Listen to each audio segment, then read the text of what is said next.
Hey, welcome. You're looking at the stack of yoga blocks that I'm going to place the camera on.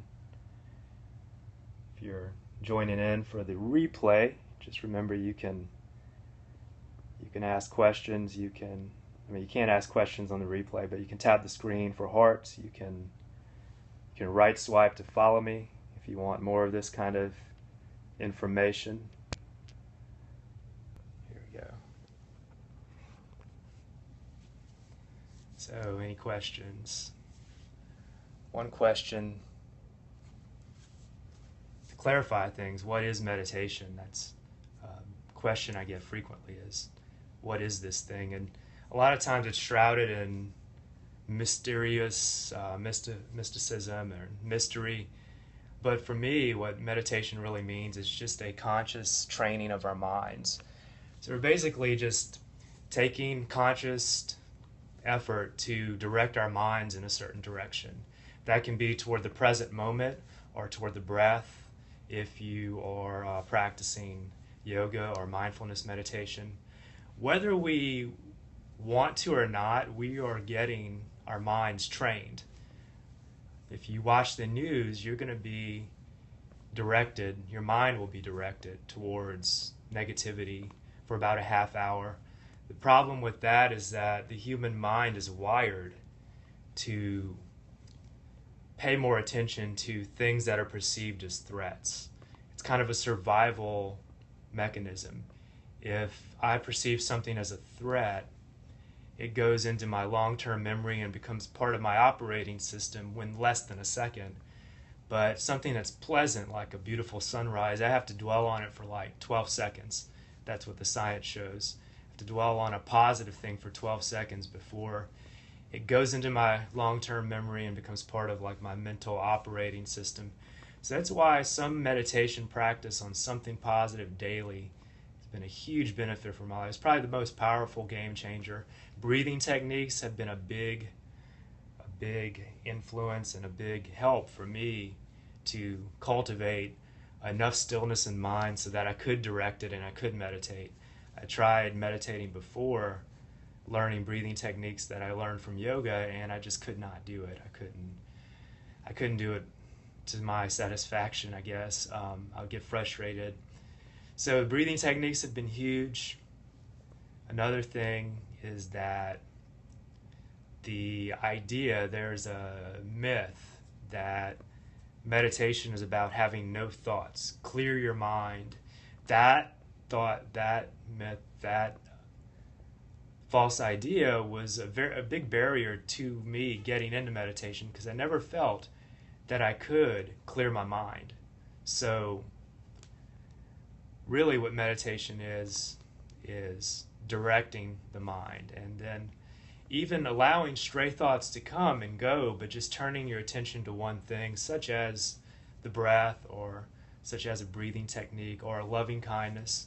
You can cultivate a lot of things through meditation. Gratitude. Usually we try to cultivate positive things. I don't know of anyone who consciously and on purpose tries to do an anger meditation or a hatred meditation. It would be so counterproductive. Usually there's enough greed, anger, and hatred in the world that we don't have to cultivate more.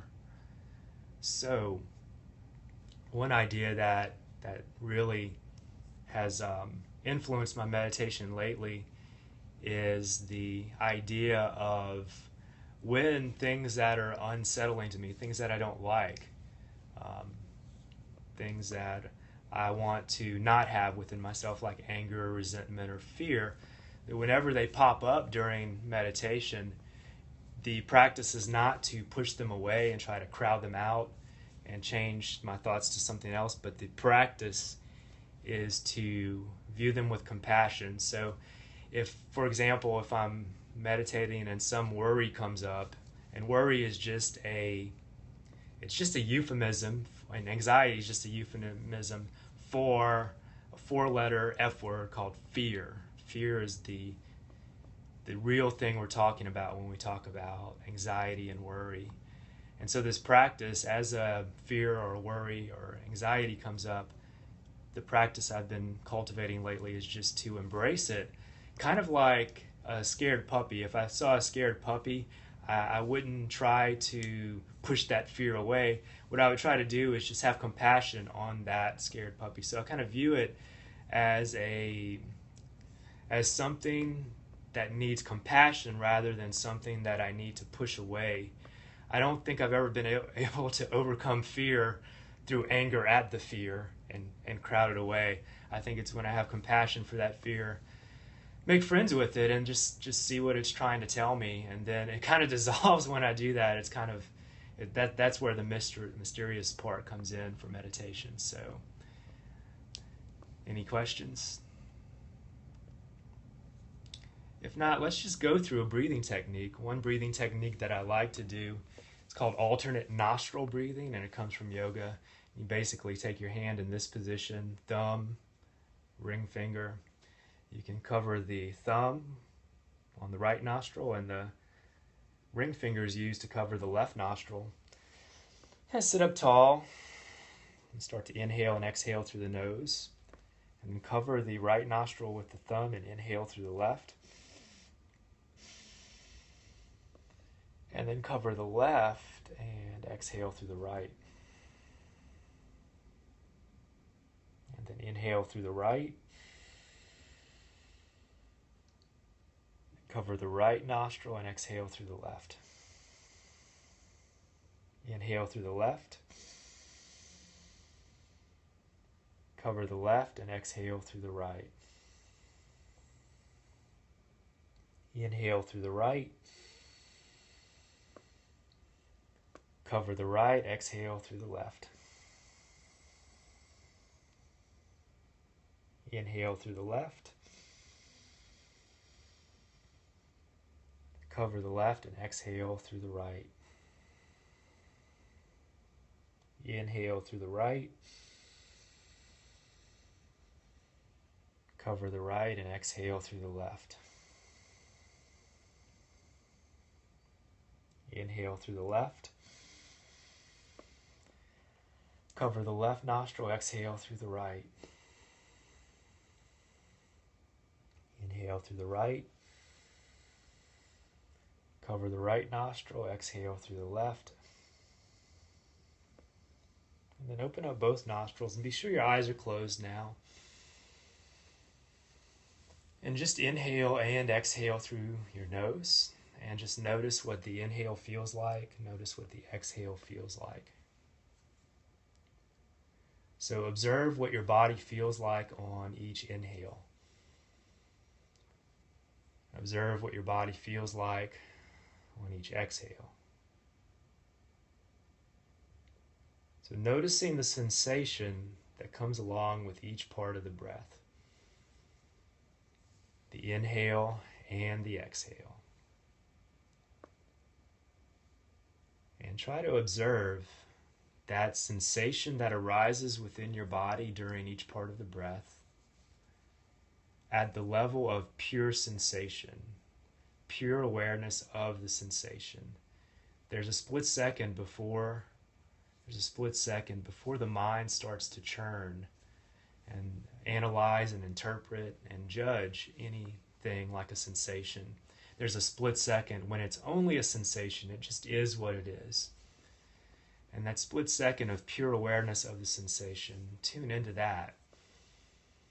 And the mental noise will come and analyze and interpret the sensation. But where we want to focus the attention is that split second before the sensation becomes the mental object, and it's just a sensation in the body, just a feeling in the body.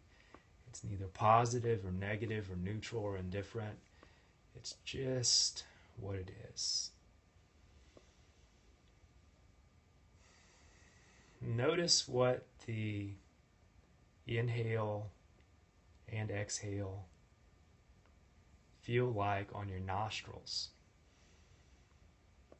So the enter and exit point, notice the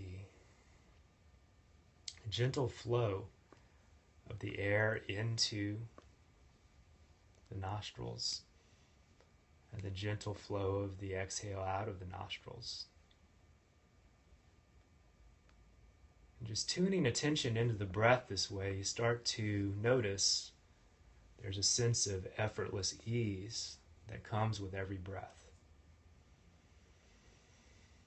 Just notice that effortless ease, our most life-supporting physical activity, the most life-supporting physical activity that we do, happening with effortless ease, 24/7, without any need to attempt to make it happen or try.